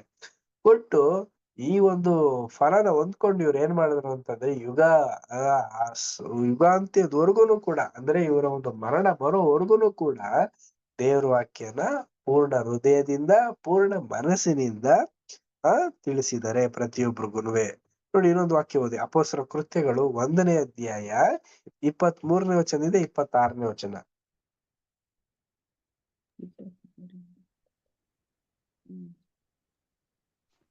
ಈ ಮಾತುಗಳನ್ನು ಕೇಳಿ ಅವರು ಅವರು ಓದ್ಲ ಬ್ರದರ್ ಓದಿ ಅಪೊಸ್ತಲ ಕೃತ್ಯಗಳು 1ನೇ ಅಧ್ಯಾಯ 23ನೇ 26. ಈ ಮಾತುಗಳನ್ನು ಕೇಳಿ ಅವರು ಯುನಿಸ್ತಿಗೆ ನೆನೆಸಿಕೊಳ್ಳುವ ಬಾರ್ಸನೆಂಬ ಯೋಸೇಫನನ್ನು ಮತ್ತಿಯನನ್ನು ನಿಲ್ಲಿಸಿ ಪ್ರಾರ್ಥನೆ ಮಾಡುತ್ತಾ, ಕರ್ತನೇ, ಎಲ್ಲರ ಹೃದಯವನ್ನು ಬಲ್ಲಾತನೇ, ಯೂದನು ಅಪೊಸ್ತಲತನವೆಂಬ ಈ ಸೇವಸ್ಥಾನದಿಂದ ಭ್ರಷ್ಟನಾಗಿ ತನಗೆ ತಕ್ಕ ಸ್ಥಳಕ್ಕೆ ಹೋಗಿರುವುದರಿಂದ ಆ ಸ್ಥಾನವನ್ನು ಹೊಂದುವುದಕ್ಕೆ ಈ ಇಬ್ಬರಲ್ಲಿ ನೀನು ಆರಿಸಿಕೊಂಡವನನ್ನು ತೋರಿಸಿಕೊಡು ಎಂದು ಹೇಳಿದರು. ಆಮೇಲೆ ಅವರಿಗೋಸ್ಕರ ಚೀಟು ಹಾಕಿದರು. ಚೀಟು ಮತ್ತನಿಗೆ ಬಂದದರಿಂದ ಅವನ 11 ಮಂದಿ ಅಪೊಸ್ತಲರ ಸಂಗಡ ಸೇರಿ ಎಣಿಸಲ್ಪಟ್ಟನು. ಸೊ ವಾಕ್ಯ ಏನ್ ಹೇಳ್ತಾ ಇದೆ ಅಂತಂದ್ರೆ, ಇವರೆಲ್ಲ ಏನ್ ಮಾಡಿದ್ದಾರೆ ಅಂತಂದ್ರೆ ದೇವರ ಒಂದು ನಾಮದಿಂದ ಚೀಟು ಹಾಕಿದ್ದಾರೆ ಮತ್ತಾಯು ಮತ್ತೆ ಇನ್ನೊಬ್ಬರು ವ್ಯಕ್ತಿಗೆ. ಬಟ್ ಖಂಡಿತವಾಗ್ಲೂ ಅವ್ರಿಗೆ ಯಾರಿಗೂ ಕೂಡ ಚಿರಪರಿಚಿತ ಇರಲ್ಲ ಅಪೊಸ್ತಲ ಪೌಲ್ ಬರ್ತಾರೆ ಅಂತ ಅನ್ಬಿಟ್ಟು. ಆದ್ರೆ ಅವರು ನಿಧಾನಕ್ಕೆ ಬಂದ್ರು ಆತ್ಮೀಯರೇ. ಆದ್ರೆ ಈ ಎಲ್ಲಾರ್ಗಿಂತ ತುಂಬಾ ಒಳ್ಳೆ ಕೆಲಸ ಮಾಡಿದ್ರು. ತುಂಬಾ ಅಂದ್ರೆ ತುಂಬಾ ಸತ್ಯವೇದದಲ್ಲಿ 13 ಪುಸ್ತಕಗಳನ್ನ ಬರೆದು ಎಲ್ಲರ ಒಂದು ಮೆಚ್ಚುಗೆ ಕಾರಣರಾಗಿ ಪ್ರತಿಯೊಬ್ಬರ ಒಂದು ಪ್ರೀತಿಯಲ್ಲೂ ಮತ್ತೆ ಐಕ್ಯತೆಯಲ್ಲೂ ದೇವರ ಒಂದು ವಾಕ್ಯದಲ್ಲೂ ನೆಲೆ ಊರಿದ್ರು. ಸೊ ನೆಕ್ಸ್ಟ್ ಪ್ಯಾರಾ ನಾವು ರೀಡ್ ಮಾಡೋಣ.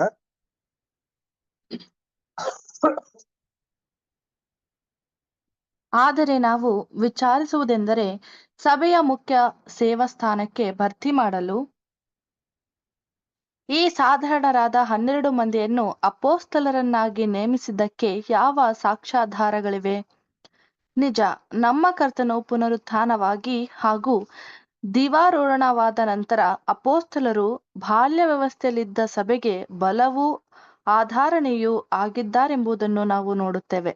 ಕರ್ತನ ಶಿಷ್ಯರಾಗಿ ಸತತವಾಗಿ ಆತನ ಜೊತೆಗಾರರಾಗಿದ್ದು, ಆತನ ಅದ್ಭುತ ಕಾರ್ಯಗಳಿಗೆ ಪ್ರತ್ಯಕ್ಷ ಸಾಕ್ಷಿಗಳಾಗಿದ್ದು, ಆತನಿಗಾದ ನಿಂದನೆಯನ್ನು ತಾವೂ ಅನುಭವಿಸುವುದರಲ್ಲಿ ತಮ್ಮ ಶ್ರದ್ಧೆ ನಂಬಿಗಸ್ತಿಕೆಯನ್ನು ಪ್ರಾಮಾಣೀಕರಿಸಿ ತೋರಿಸಿದ ಅವರಲ್ಲಿ ತಮ್ಮ ಕಾಲದ ಭಕ್ತರು ಬಹು ಸಹಜವಾಗಿ ತಮ್ಮ ನಂಬಿಕೆಗೆ ಆಸರೆಯನ್ನು ಕಂಡುಕೊಂಡು ಅವರ ಉಪದೇಶದಲ್ಲಿ ತಾವು ವಿಶ್ರಮಿಸಿದವರಾಗಿ, ಅವರ ನಿದರ್ಶನಗಳಿಂದ ಧೈರ್ಯವನ್ನು ತಂದು ಕೊಂಡವರಾಗಿ, ಅವರ ಬುದ್ಧಿಮಾತುಗಳಿಗೆ ವಿವೇಕದಿಂದ ಲಕ್ಷ್ಯ ಕೊಡುವವರಾಗಿದ್ದರು.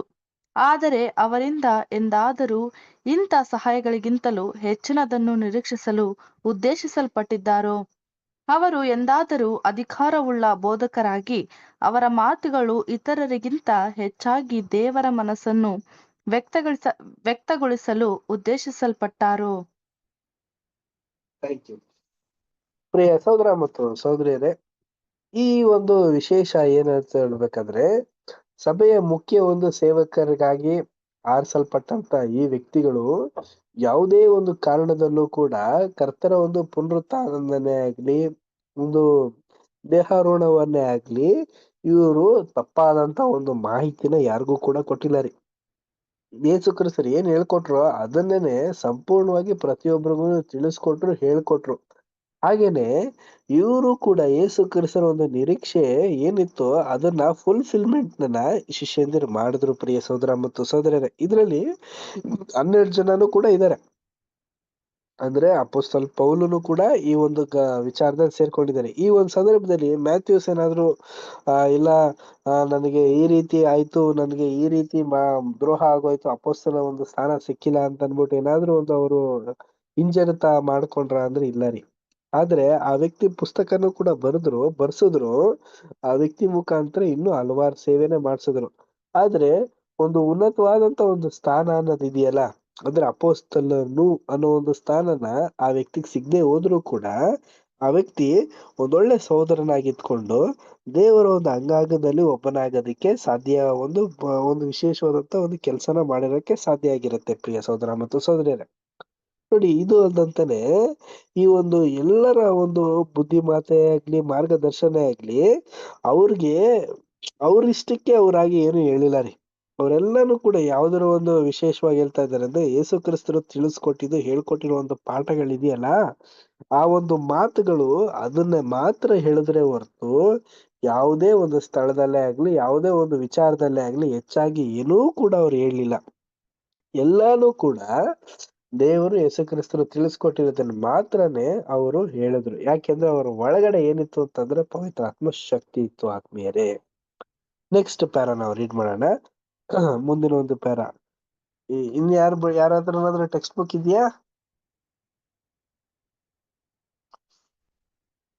ಓಕೆ, ಅನು ಸಿಸ್ಟರ್ ರೀಡ್ ಮಾಡ್ತೀರಾ ನೆಕ್ಸ್ಟ್ ಪ್ಯಾರಾ? ರೀಡ್ ಮಾಡ್ತೇನೆ. Thank you. ನಮ್ಮ ಉತ್ತರ ಹೌದು. ಸಭೆಯು ಅವರನ್ನು ಹೀಗೆ ಪರಿಗಣಿಸಬೇಕೆಂಬುದನ್ನು ಹಾಗೂ ಅಭಿಷಕ್ತರ ಪೂರ್ಣ ಮಂಡಳಿಗೆ ಉಪಯುಕ್ತವಾದ ಸೇವೆಯನ್ನು ಅವರಿಂದ ಮಾಡಿಸಲ್ಪಡಬೇಕೆಂದು ಕರ್ತನು ಸ್ಪಷ್ಟವಾಗಿ ಸೂಚಿಸಿ ಹೇಳಿರುವನು. ಆತನೇ ಸಾಕ್ಷಿಯಾಗಿ ಹೇಳಿರುವುದನ್ನು ಕೇಳೋಣ. 1. ಈಗಾಗಲೇ ಗಮನಿಸಿರುವಂತೆ ಈ ಮನುಷ್ಯರು ಇತರ ಶಿಷ್ಯರಿಗಿಂತಲೂ ವಿಭಿನ್ನವಾದ ಒಂದು ವರ್ಗವಾಗಿ ಪ್ರತ್ಯೇಕಿಸಲ್ಪಟ್ಟು ಅವರು ಇತರರಿಗಿಂತಲೂ ಭಿನ್ನವಾಗಿರಲು ಅವರಿಗೆ ಅಪೊಸ್ತಲರೆಂಬ ಮಹತ್ವವುಳ್ಳ ಒಂದು ವಿಶಿಷ್ಟವಾದ ಹೆಸರನ್ನು ನೀಡಲು ವಿಶೇಷವಾಗಿ ಕರೆಯಲ್ಪಟ್ಟು ವಿಧಿವತ್ತಾಗಿ ನೇಮಿಸಲ್ಪಟ್ಟದ್ದನ್ನು ನಾವು ನೋಡುತ್ತೇವೆ. ಕಂಟಿನ್ಯೂ ಮಾಡಲು ಇದು ಎಕ್ಸ್ಪ್ಲೈನ್ ಮಾಡ್ಬಿಟ್ಟು ನೆಕ್ಸ್ಟ್ ಕಂಟಿನ್ಯೂ ಮಾಡ್ತೀನಂತೆ. Thank you sister. ಸೊ ನಮ್ಮ ಇಲ್ಲಿ ಏನಾಗಿದೆ ಅಂತಂದ್ರೆ, ನಾವು ಮೇಲ್ಕಂಡ ಒಂದು ವಿಚಾರ ಪ್ಯಾರಾ ನಾವು ನೋಡಿರೋ ಪ್ರಕಾರ ಏನಿದು ನಿಜವಾಗ್ಲೂ ಈ ಒಂದು ಪ್ರಶ್ನೆಗೆ ಉತ್ತರ ಏನು ಅಂತ ನಾವು ನೋಡ್ಬೇಕಾದ್ರೆ, ಖಂಡಿತವಾಗ್ಲೂ ಆ ಒಂದು ಪ್ರಶ್ನೆ ಏನಾಗಿತ್ತು ಅಂತಂದ್ರೆ, ಸಭೆಗೆ ಆ ಒಂದು ಯೋಗ್ಯತೆ, ಒಂದು ಆ ಒಂದು ಸ್ಥಾನಕ್ಕೆ ಯೋಗ್ಯರಾಗಿದ್ದವ್ರನ್ನೇ ಮಾತ್ರ ಅಭಿಷೇಕಿಸಿದ್ದಾರೆ. ಪೂರ್ಣ ಮಂಡಳಿಯಿಂದ ಅವ್ರನ್ನ ಅಂಗೀಕಾರ ಮಾಡಿದ್ದಾರೆ. ಅಂದ್ರೆ ಪ್ರತಿಯೊಬ್ರು ಕೂಡ ಅಂಗೀಕಾರ ಮಾಡ್ಕೊಂಡೇನೆ ಬಂದಿದ್ದಾರೆ. ಅಂದ್ರೆ ಅವ್ರಿಗೆ ಅವರು ಕಾನ್ಸಂಟ್ರೇಟ್ ಆಗಿದ್ದಾರೆ. ಅಂದ್ರೆ ಯಾವ ರೀತಿ ಈಗ ನಾವೆಲ್ಲ ಕಾನ್ಸಂಟ್ರೇಟ್ ಆಗಿದೀವಿಲ್ಲ, ನಮ್ಮ ಒಂದು ಶರೀರ, ಭಾವ, ಮನಸ್ಸಿನ ಆಲೋಚನೆಗಳನ್ನೆಲ್ಲ ತೊರೆದು ದೇವರೇ ನಿಮ್ಮ ಐಕ್ಯತೆಯಲ್ಲಿ, ನಿಮ್ಮ ಒಂದು ಸ್ಥಾನದಲ್ಲಿ ನಾವು ಸಂಪೂರ್ಣವಾದಂತ ಕೆಲಸ ಕಾರ್ಯಗಳನ್ನ ಮಾಡ್ತೀವಿ ಅಂತ ಅನ್ಬಿಟ್ಟು ನಾವ್ ಹೇಗೆ ನಮ್ಮನ್ನ ನಾವು ಒಪ್ಪಿಸ್ಕೊಟ್ಟಿದೀವೋ ಅದೇ ತರನೇ ಅವರು ಕೂಡ ಒಪ್ಪಿಸ್ಕೊಟ್ಟು ಬಂದಿದ್ದಾರೆ. ಆದ್ರೆ ಅಲ್ಲೊಂದು ಗಮನ ಹರಿಯುವಂತ ಒಂದು ವಿಚಾರಗಳಿದೆಯಂತೆ. ಎಷ್ಟು ವಿಚಾರಗಳಿದೆ ಅಂತ ನಾವು ನೋಡ್ಬೇಕಾದ್ರೆ ಸಹೋದರ ಮತ್ತು ಸಹೋದರರೇ, ಒಟ್ಟು 7 ವಿಚಾರಗಳು ಇದೆ ಸಹೋದರರೇ. ಏನೇನು ಆ ಒಂದು ವಿಚಾರಗಳು ಅನ್ನೋದನ್ನ ನಾವ್ ಈ ದಿನ ನಾವು ನೋಡೋಣ. ಮೊದಲನೇ ವಿಚಾರದಲ್ಲಿ ಏನು ಅಂತಂದ್ರೆ, ಈಗಾಗ್ಲೇ ನಾವು ಗಮನಿಸಿರೋ ಪ್ರಕಾರ ಮನುಷ್ಯರು ಇವರು ಶಿಷ್ಯರು ಆಗಿರೋಂತ ಜನರು ಆಗಿರಲಿಲ್ಲ. ಇವರು ವಿಭಿನ್ನವಾಗಿದ್ರು. ಇವರು ಅಪೊಸ್ತಲರು ಅನ್ನೋದು ಒಂದು ಒಂದು ಮಹಾನ್ ಒಂದು ವಿಶೇಷವಾದಂತ ಕರೆಯುವಿಕೆಗೆ ಕರೆಯಲ್ಪಟ್ಟಂತವರಾಗಿದ್ರು ಕೂಡ ಇವರು ಸರಳ ಭಾವದಿಂದಲೂ ಎಲ್ಲಾ ಜೊತೆಗೂ ಐಕ್ಯತೆಯಿಂದಲೂ ಭಾವಿಸ್ತಾ ಇದ್ರು. ಈಗ ಇದನ್ನ ಯಾವ ರೀತಿ ನಾವು ಅರ್ಥ ಮಾಡ್ಕೋಬಹುದು ಅಂತಂದ್ರೆ, ಪ್ರಿಯ ಸಹೋದರ ಮತ್ತು ಸಹೋದರರು, ಉದಾಹರಣೆ ನೋಡಿ, ಈಗಿನ ಕಾಲದಲ್ಲಿ ಯಾರಾದ್ರೂ ಒಂದು ಗೌರ್ಮೆಂಟ್ ಅಫಿಷಿಯಲ್ಸೇ ಆಗ್ಲಿ, ಒಂದು ಪ್ರಧಾನ ಮಂತ್ರಿಗಳೇ ಆಗ್ಲಿ, ಅವ್ರ ಒಂದು ಸ್ಥಾನದಲ್ಲಿ ಇರ್ಬೇಕಾದ್ರೆ ಅವ್ರು ಮತ್ತೊಬ್ಬರನ್ನ ನೋಡೋದು ಯಾವ ರೀತಿ? ಕೇವಲ ಹಾಗೆ ನೋಡ್ತಾರೆ. ಆದ್ರೆ ಈ ಅಪೋಸ್ಟಲ್ಸ್ಗಳು ನಾವು ಕೂಡ ಸರ್ವೇ ಸಾಮಾನ್ಯವಾಗಿದ್ದವ್ರೇನೆ. ನಾವೆಲ್ಲರೂ ಕೂಡ ಒಂದೇ ಅನ್ನೋ ಒಂದು ಮನೋಭಾವದಿಂದ ಕ್ರೈಸ್ತ ಸಭೆಯಲ್ಲಿರುವಂತ ಎಲ್ಲಾ ಮಕ್ಕಳನ್ನು ಕೂಡ ಕಾಣ್ತಾ ಇದ್ರು ಹೊರತು ಬೇರೆ ರೀತಿ ಅವ್ರು ಇರ್ಲಿಲ್ವಂತೆ. ನೋಡಿ ಎಂತ ಒಳ್ಳೆ ಒಂದು ತಗ್ಗಿಸುವಿಕೆ. ನೋಡಿ, 2ನೇ ಒಂದು ಪಾಯಿಂಟ್ ನಾವು ರೀಡ್ ಮಾಡೋಣ. ಅನು ಸಿಸ್ಟರ್ 2ನೇ ಒಂದು ಪಾಯಿಂಟ್ ನ ರೀಡ್ ಮಾಡಿ. ನಂಬರ್ 2. ನಮ್ಮ ಕರ್ತನ ಭೂಲೋಕದಲ್ಲಿನ ಸೇವಾ ಕಾಲದಲ್ಲಿ ಅಪೊಸ್ತಲರ ಕೆಲಸವು ಆ 70 ಮಂದಿಯವರಿಗಿಂತಲೂ ಭಿನ್ನವಾದದ್ದೇನೂ ಅಲ್ಲವಾದರೂ, ಇಲ್ಲವೇ ಅವರ ಪರಿಶ್ರಮವು ಏನಾದರೂ ಸ್ವಲ್ಪ ಹೆಚ್ಚಿನ ಆಶೀರ್ವಾದಕ್ಕೆ ಸೂಚಕವಾಗೇನೂ ಇರಲಿಲ್ಲವಾದರೂ, ಲೂಕ 9:6, 10, 17 ಅವರು ಹೆಚ್ಚು ನೇರವಾಗಿ ಹಾಗೂ ಸತತವಾಗಿ ಆತನಿಂದ ತರಬೇತು ಹೊಂದುತ್ತಿದ್ದರು. ಮತ್ತು ಅವರಲ್ಲಿ ಕೆಲವರು, ಇಲ್ಲವೇ ಎಲ್ಲರೂ, ಆತನ 3.5 ವರ್ಷದ ಸೇವಾ ಕಾಲದಲ್ಲಿನ ಗಮನಾರ್ಹವಾದ ಪ್ರತಿಯೊಂದು ಮುಖ್ಯ ಲಕ್ಷಣ ಹಾಗೂ ಘಟನೆಗಳಿಗೆ ಸಾಕ್ಷಿಯಾಗಿರಲು ಆದುಕೊಳ್ಳಲ್ಪಟ್ಟಿದ್ದರು. ಆತನ ಉಪದೇಶ ಮತ್ತು ಆತನ ವೈಯಕ್ತಿಕವಾದ ಗುಣಲಕ್ಷಣ ಹಾಗೂ ಜೀವಿಸಿದ ರೀತಿ, ಅಲ್ಲದೆ ಆತನು ಮಾಡಿದ ಅದ್ಭುತಗಳು ಮತ್ತು ಆ ದಿನದಲ್ಲಿ ಆತನು ಮಾಡಿದ ಉಪದೇಶಗಳ ಹಾಗೂ ಕಾರ್ಯಗಳಿಂದ ಉಂಟಾದ ಪರಿಣಾಮಗಳಿಗೆ ಅವರು ಸಾಕ್ಷಿಯಾಗಿದ್ದರು. ಆತನು ಮಾಡಿದ ಕಡೆಯ ಪಸ್ಕದ ಭೋಜನದಲ್ಲಿ ಭಾಗವಹಿಸಿ ಮತ್ತು ಆ ಮಹತ್ವಪೂರ್ಣವಾದ ಗಳಿಗೆಯಲ್ಲಿ ಆತನಿಂದ ಉಪದೇಶವನ್ನು ಪಡೆಯಲು ಇವರು ಮಾತ್ರ ಕರೆಯಲ್ಪಟ್ಟಿದ್ದರು. ಈ ಉಪದೇಶದ ಆ ಭೋಜನದ ಛಾಯಾರೂಪದ ಮಹತ್ವಗಳು ಮತ್ತು ಅದರ ಆಚಾರ ಕ್ರಮದ ಸ್ವರೂಪವನ್ನು ಬದಲಾವಣೆ ಮಾಡಿ ಇನ್ನು ಮುಂದೆ ಅದನ್ನು ಲೋಕದ ಪಾಪವನ್ನು ಹೊತ್ತುಕೊಂಡು ಹೋಗುವ ದೇವರ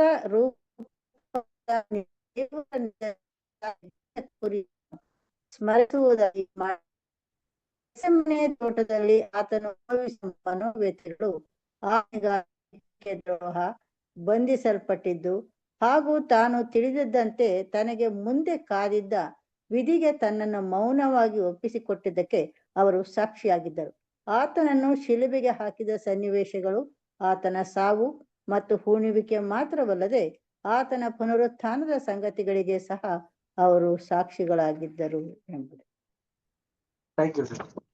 ಪ್ರೀತಿಯ ಸಹೋದರ ಮತ್ತು ಸಹೋದರರೇ, ನಮ್ ಕರ್ತರು ಈ ಭೂಲೋಕದಲ್ಲಿ ಸೇವೆ ಮಾಡೋದಕ್ಕೋಸ್ಕರ ಅಪೋಸ್ತಲರ್ಸ್ಗಳನ್ನ ಕೊಟ್ರು. ಇವ್ರು ಯಾವ ರೀತಿ ಇತ್ತು, ಒಂದು ಸ್ಟಾರ್ಟಿಂಗ್ ಪೀರಿಯಡ್ ಹೆಂಗಿತ್ತು ಅಂತಂದ್ರೆ, ಇವ್ರು ಹೇಳ್ಕೊಳ್ಳೋ ರೀತಿಯನ್ನ ಒಂದು ಸ್ಟಾರ್ಟಿಂಗ್ ಇರ್ಲಿಲ್ವಂತೆ. ಇವ್ರ ಮಧ್ಯದಲ್ಲಿ ಯಾರಿದ್ರು ಅಂದ್ರೆ ಆ 70 ಮಂದಿ ಶಿಷ್ಯಂದಿರು ಕೂಡ ಇವ್ರ ಸಂಗಡನೇ ಇದ್ದಿದ್ದು. ಅವರು ಯಾವ ರೀತಿ 70 ಮಂದಿ ಶಿಷ್ಯಂದಿರು ಎರಡುತ್ತಾ ಇದ್ರು, ಅದೇ ಪ್ರಕಾರನೇ ಈ 12 ಮಂದಿ ಶಿಷ್ಯಂದಿರು ಕೂಡ ಎರಡುತ್ತಾ ಇದ್ರು. ಒಂದು ಸರ್ವೇ ಸಾಮಾನ್ಯವಾದಂತ ಒಂದು ತಿದ್ದುಪಾಠಗಳು, ಯೇಸು ಕ್ರಿಸ್ತರ ಒಂದು ಮಾತುಗಳನ್ನ ಕೇಳಿ ಅವ್ರು ಇನ್ನೂ ಕೂಡ ಹೇಗಿದ್ರು ಅಂತಂದ್ರೆ ಸಾಧಾರಣವಾದಂತ ವ್ಯಕ್ತಿಗಳೇ ಆಗಿ ಇದ್ರು. ಪ್ರಿಯ ಸಹೋದರ ಮತ್ತು ಸಹೋದರರೇ, ಅದು ಯಾಕೆ ಅಂತ ನಾವು ನೋಡ್ಬೇಕಾದ್ರೆ ನಿಮ್ಗೆಲ್ಲ ಗೊತ್ತು. ಏನಕ್ಕಂದ್ರೆ ಪಂಚಶತಮ ದಿನದ ಹಬ್ಬದ ದಿನನೇ ಅವರೆಲ್ಲ ಪವಿತ್ರಾತ್ಮ ಆದ ನಂತರ ಅವರು ಕ್ರಿಸ್ತನಿಗಾಗಿಯೂ ಮತ್ತೆ ಕ್ರಿಸ್ತನ ನೇಮಿಸಿರುವಂತ ಒಂದು ಕೆಲಸ ಕಾರ್ಯಕ್ಕಾಗಿ ತಲ್ಲೀನರಾದ್ರು ಅಂತ ಅಂದ್ಬಿಟ್ಟು ನಾವು ನೋಡ್ತೀವಿ. ಇವರ ಒಂದು ವಿಶೇಷ ಏನಾಗಿತ್ತು ಅಂತಂದ್ರೆ, ಇವರು ಇಷ್ಟೆಲ್ಲ ಗಮನ ಹರಿಸುವಂತ ಒಂದು ಪಾಯಿಂಟ್ಗಳಿದ್ರು ಕೂಡ, ಗೆತ್ಸೆಮನೆ ತೋಟದಲ್ಲಿ ನಡೆದಿರುವಂತ ಒಂದು ಘಟನೆಗಳು ಅವರ ಒಂದು ಮನಸ್ಸಿನಲ್ಲಿ ಇದ್ರೂ ಕೂಡ ಅವ್ರು ಏನ್ ಮಾಡ್ತಾ ಇದ್ರು ಅಂತಂದ್ರೆ, ಅವರ ಒಂದು ಆಲೋಚನೆನೇ ಬೇರೆ ಆಗಿತ್ತು. ಅಂದ್ರೆ ಅವರೆಲ್ಲ ಏನಾಗಿದ್ರು, ಫ್ರೀಡಮ್ ಫೈಟರ್ಸ್ ಗಳ ತರ ಇದ್ರು. ಈ ರೋಮ್ ಸರ್ಕಾರನ ಸಂಪೂರ್ಣವಾಗಿ ನಾಶ ಮಾಡಿ ಯೇಸು ಕ್ರಿಸ್ತರು ಏನ್ ಮಾಡ್ತಾರೆ ಅಂದ್ರೆ ರಾಜನಾಗಿ ಎಲ್ಲರ ಒಂದು ಆಡಳಿತನ ನಡೆಸ್ತಾರೆ. ನಾವೆಲ್ಲ ಒಂದ್ ಒಳ್ಳೊಳ್ಳೆ ಪೋಸ್ಟ್ ನಲ್ಲಿ ನಾವು ಇರ್ತೀವಿ, ಒಂದ್ ಒಳ್ಳೊಳ್ಳೆ ಮಂತ್ರಿಗಳಾಗಿ ನಾವು ಸೇವೆ ಮಾಡ್ಬೋದು ಅನ್ನೋ ಆ ಒಂದು ಭಾವೈಕ್ಯತೆಯಿಂದ ಇದ್ರು ಪ್ರಿಯರೇ. ಅಂದ್ರೆ ಏನೋ ಒಂದು ತಪ್ಪಾದಂತ ಒಂದು ಆಲೋಚನೆ ಇರ್ಲಾರ, ಎಲ್ಲರೂ ಒಂದು ಬಿಡುಗಡೆನ ಹೊಂದ್ಕೊಂಡು ಸ್ವಾತಂತ್ರ್ಯನ ಪಡ್ಕೊಂಡು ಹೊಸ ಒಂದು ರೀತಿಯಲ್ಲಿ, ಅಂದ್ರೆ ಹೊಸದಾದಂತ ಒಂದು ಬಿಡುಗಡೆಯಿಂದ ಹೊಸ ರಾಜ್ಯನ ಸಂಪಾದನೆ ಮಾಡೋಣ, ನೀತಿ ಇರ್ಲಿ ಅನ್ನೋ ರೀತಿಲಿ ಇದ್ರು. ಆದ್ರೆ ಇಂತ ಒಂದು ಗುಣದಲ್ಲಿ ಇದ್ದಂತವ್ರಿಗೆ ಏನ್ ಮಾಡಿದ್ರು ಅಂದ್ರೆ ಯೇಸು ಕ್ರಿಸ್ತರು ತಿದ್ದುಪಾಠಗಳನ್ನ ಕೊಟ್ಟು ಧರ್ಮಶಾಸ್ತ್ರದ ಒಂದು ಭಾವೈಕ್ಯತೆಗಳನ್ನೆಲ್ಲ ತಿಳಿಸಿ ಪ್ರತಿಯೊಬ್ಬರಿಗೂ ಕೂಡ ಏನ್ ಮಾಡಿದ್ರು ಅಂತಂದ್ರೆ ಕ್ರಿಸ್ತನ ಒಂದು ಶಿಲುಬೆಯ ಒಂದು ಹಿಂಸೆನ ತಡ್ಕೊಳ್ಳುವಂತ ಒಂದು ಗುಣನ ಅವರಲ್ಲಿ ವೃದ್ಧಿಪಡಿಸಿದ್ದಾರೆ. ಇವ್ರು ಏನ್ ಮಾಡಿದ್ರು ಅಂದ್ರೆ ಈ ಎಲ್ಲಾ ತರಬೇತಿನ ಹೊಂದ್ಕೊಂಡು ಕ್ರಿಸ್ತನ ಪುನರುತ್ಥಾನನೇ ಆಗ್ಲಿ, ಕ್ರಿಸ್ತನ ಒಂದು ಇದ್ದುವಿಕೆನೇ ಆಗ್ಲಿ ಎಲ್ಲಾನು ಕೂಡ ಅರ್ಥ ಮಾಡ್ಕೊಂಡು ಪ್ರತಿಯೊಬ್ಬರಿಗೂ ಹೇಳ್ಕೊಟ್ರು ಅನ್ನೋದನ್ನ ನಮ್ಗೆ ಇಲ್ಲಿ ಹೇಳ್ತಾ ಇದ್ದಾರೆ. ನೆಕ್ಸ್ಟ್ ಪ್ಯಾರಾ ನಾವು ರೀಡ್ ಮಾಡೋಣ. 3ನೇ ಒಂದು ಪಾಯಿಂಟ್, ಅನುಸಿಸ್ಟಮ್ 3ನೇ ಪಾಯಿಂಟ್ ರೀಡ್ ಮಾಡಿ.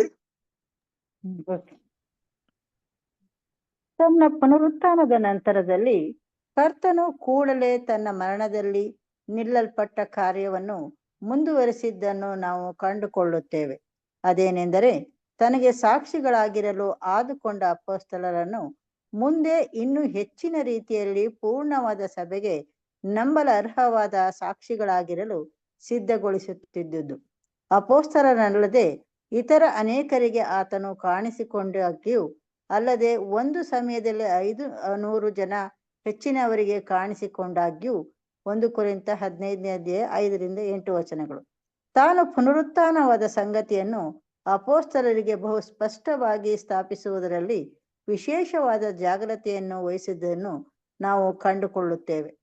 ತನ್ನ ಪುನರುತ್ಥಾನದ ಸಂಗತಿಯನ್ನು ಪ್ರತಿಯೊಬ್ಬ ಅಪೊಸ್ತಲನಿಗೂ ತಿಳಿಸಲು ಸಮಾಧಿಯ ಬಳಿಗೆ ಮೊದಲು ಬಂದ ಸ್ತ್ರೀಯರಿಗೆ ಹೇಳಿ ಕಳಿಸಿದ್ದರಲ್ಲಿ ಆತನು ತನ್ನ 11 ಮಂದಿಯಲ್ಲಿ ಪ್ರತಿಯೊಬ್ಬನನ್ನು ತಾನು ಭೇಟಿ ಮಾಡಲು ಮತ್ತು ಆತನು ಪೇತ್ರನನ್ನು ವಿಶೇಷವಾಗಿ ಹೆಸರಿಸಿದ್ದಲ್ಲಿ ಹಿಂದೆ ಆತನು ಅಪನಂಬಿಕಸ್ಥನಾಗಿದ್ದ ಕಾರಣ ಅಧೈರ್ಯದಿಂದ ಕುಂದಿ ಹೋಗಬಾರದೆಂಬುದರಲ್ಲಿಯೂ ಯಮಹುವಿಗೆ ಹೋಗುವ ದಾರಿಯಲ್ಲಿ. ಮಾರ್ಕ 16:17. ಇಬ್ಬರಿಗೆ ಗ್ರಹಿಸಿಕೊಳ್ಳಲಾಗುವಂತೆ ಅವರ ಮನಸ್ಸುಗಳನ್ನು ತೆರೆದದ್ದರಲ್ಲಿಯೂ. ಲೂಕ 24:27, ಮಗು 32ನೇ ವಚನ.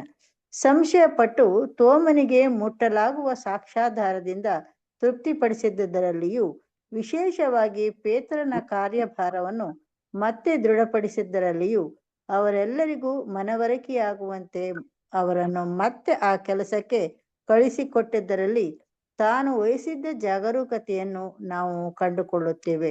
ಯೋಹಾನ 20ನೇ ಅಧ್ಯಾಯ 26-28 ವಚನ, 21ನೇ ಅಧ್ಯಾಯ 15-17 ವಚನ, ಅಪೊಸ್ತಲರ ಕೃತ್ಯಗಳು 1ನೇ ಅಧ್ಯಾಯ 1-2 ವಚನ, ಲೂಕ 24ನೇ ಅಧ್ಯಾಯ 52ನೇ ವಚನ.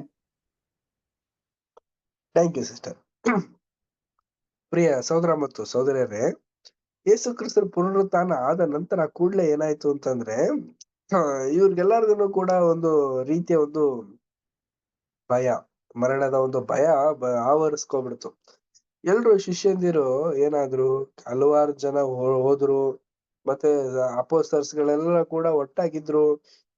ಏನೋ ಒಂದು ನಂಬಿಕೆ ಇತ್ತು ಅವರಲ್ಲಿ. ಆದ್ರೆ ಆ ನಂಬಿಕೆಗಳೆಲ್ಲ ಹೊಂಟೋದ್ಮೇಲೆ ಏನಾಗ್ತು ಅಂತಂದ್ರೆ, ಮತ್ತೆ ಯೇಸು ಕ್ರಿಸ್ತ ಅವ್ರು ಬಂದು ವೃದ್ಧಿಪಡಿಸಿದ್ರು. ಯಾವ ರೀತಿ?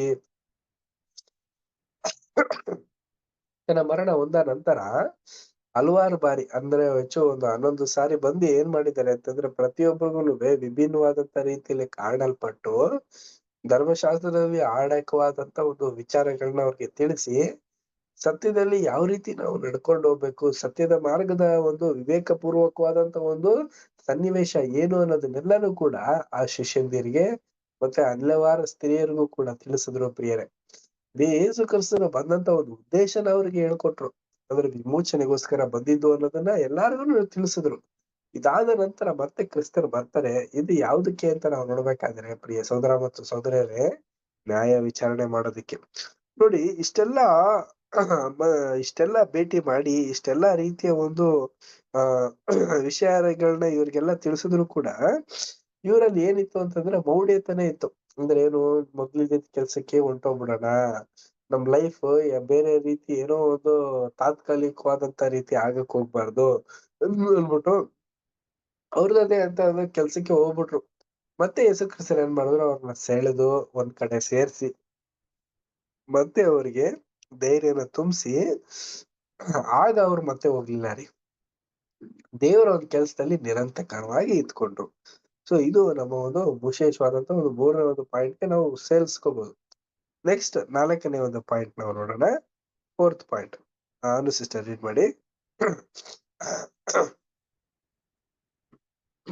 ಕರ್ತನು ದಿವಾರೋಹಣವಾದದ್ದಕ್ಕೆ ಸಾಕ್ಷಿಯಾಗಲು 11 ಮಂದಿಯನ್ನು ಆದುಕೊಂಡದ್ದನ್ನು ಮತ್ತು ಸಂದರ್ಭದಲ್ಲಿ ಯಾರಾದರೂ ಇತರರು ಇದ್ದಂತೆ ಸಾಕ್ಷಿ ಪುರಾವೆಗಳಿಲ್ಲದಿರುವುದನ್ನು ನಾವು ಕಂಡುಕೊಂಡಿದ್ದೇವೆ.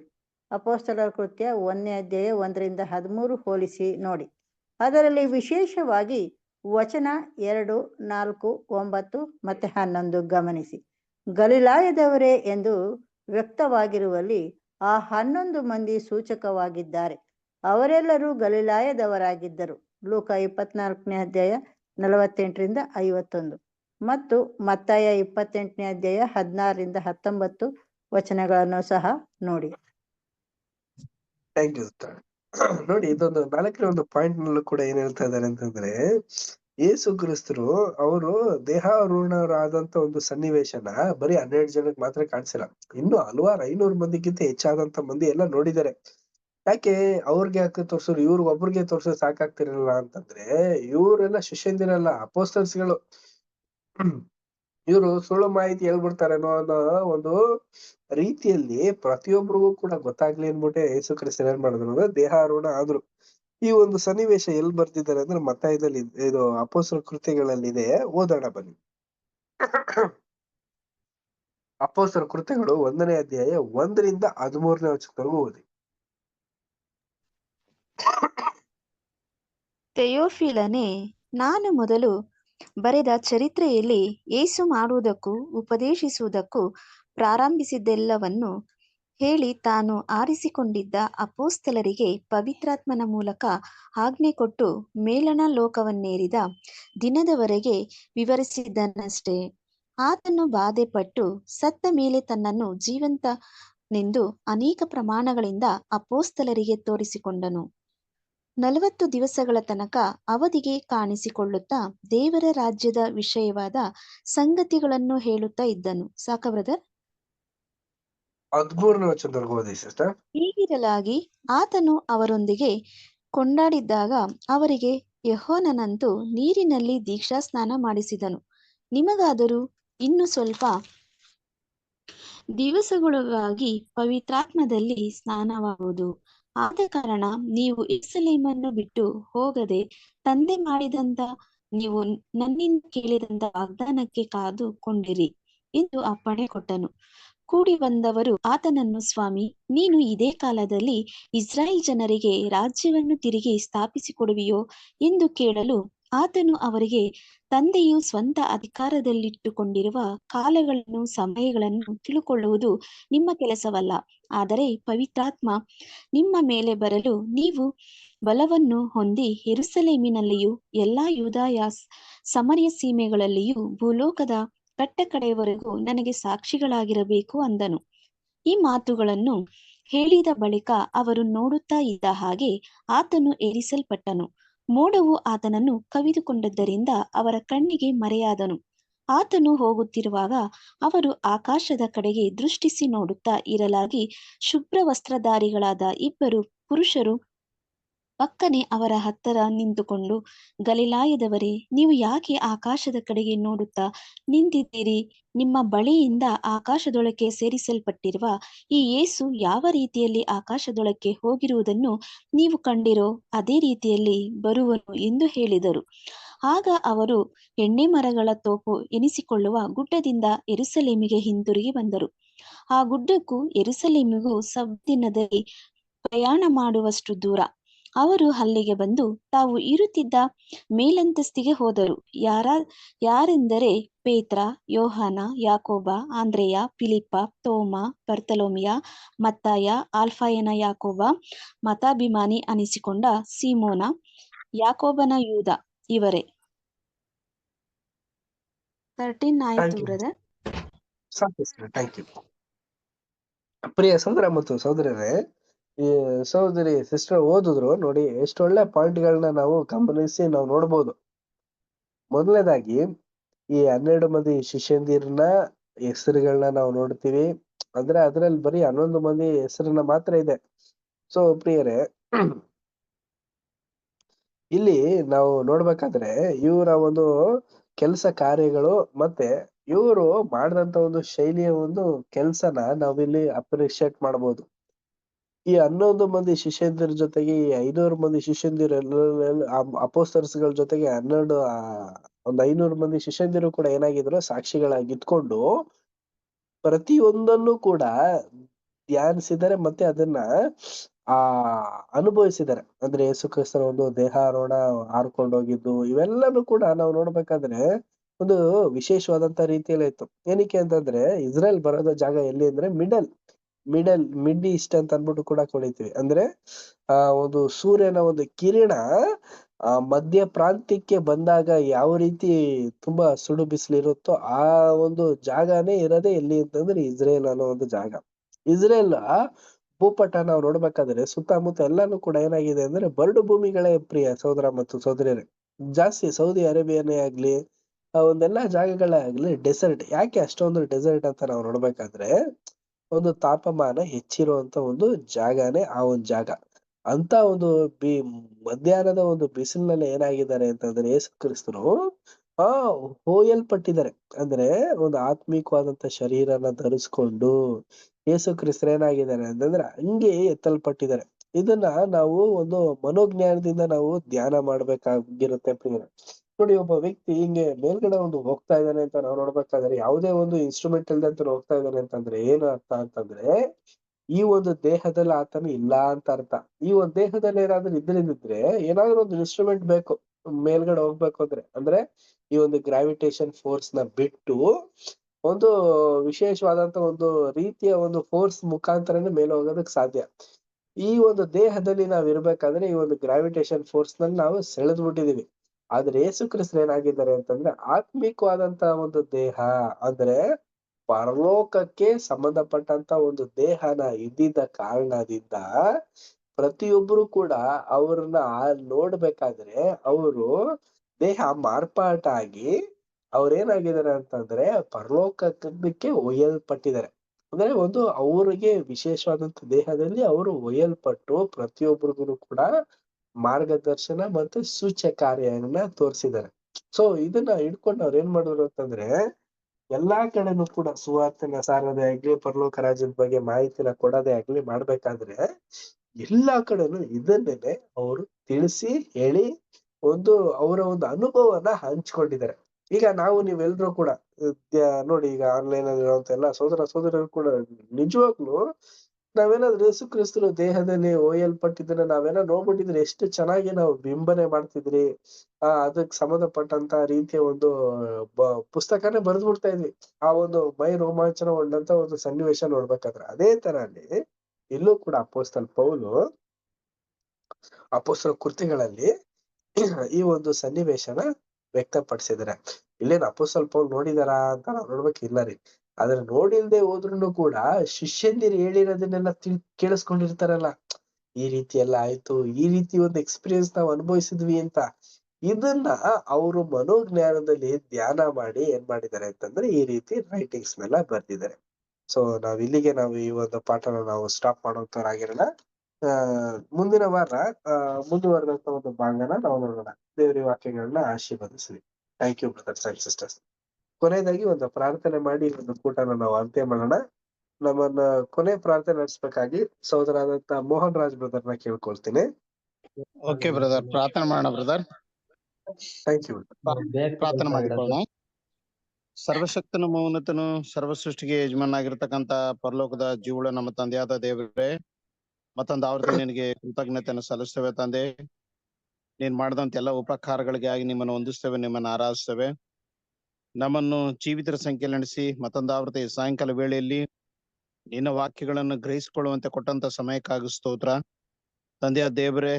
ಸಹೋದರಾಗಿರ್ತಕ್ಕಂಥ ಬ್ರದರ್ ಅವ್ರ ಮೂಲಕ ಅನೇಕ ವಿಷಯಗಳನ್ನು ನಮಗೆ ತಿಳಿಪಡಿಸಿದಿರಿ, ಅದಕ್ಕಾಗಿ ನಿಮಗೆ ಕೃತಜ್ಞತೆಯನ್ನು ಸಲ್ಲಿಸ್ತೇವೆ.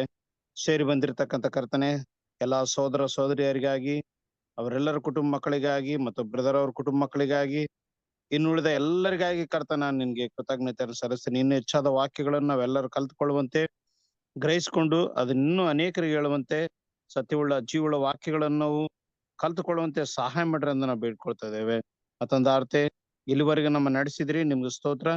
ಇನ್ನು ಮುಂದೆ ಕೂಡ ನಾಳೆ ಕೂಡ ಇದೇ ರೀತಿಯಲ್ಲಿ ಮತ್ತೆ ನಾವು ಕ್ಲಾಸ್ ಜಾಯ್ನ್ ಆಗಿ ಎಲ್ಲರೂ ಕೂಡ ನಿನ್ನ ವಾಕ್ಯವನ್ನು ಕೇಳಿಸಿಕೊಳ್ಳುವಂತೆ ನಮಗೆ ಸಮಯಾವಕಾಶ ಮಾಡಿಕೊಟ್ಟು ನಡೆಸಬೇಕೆಂದು, ಈ ರಾತ್ರಿ ಸುಖವಾದ ನಿದ್ರೆಯಲ್ಲಿ ನಡೆಸಿ ನಾಳಿನ ಹೊಸದಿರು ತೋರ್ಪಡಿಸಬೇಕೆಂದು ನಿಮ್ಮ ಕುಮಾರ ನಮ್ಮ ರಕ್ಷಕನು ಒಡೆಯನಾದ ಯೇಸು ಕ್ರಿಸ್ತನ ಹೆಸರಿನಲ್ಲಿ ಪ್ರಾರ್ಥಿಸಿ ಬೇಡಿ ಹೊಂದಿದ್ದೇವೆ ತಂದೆಯೇ.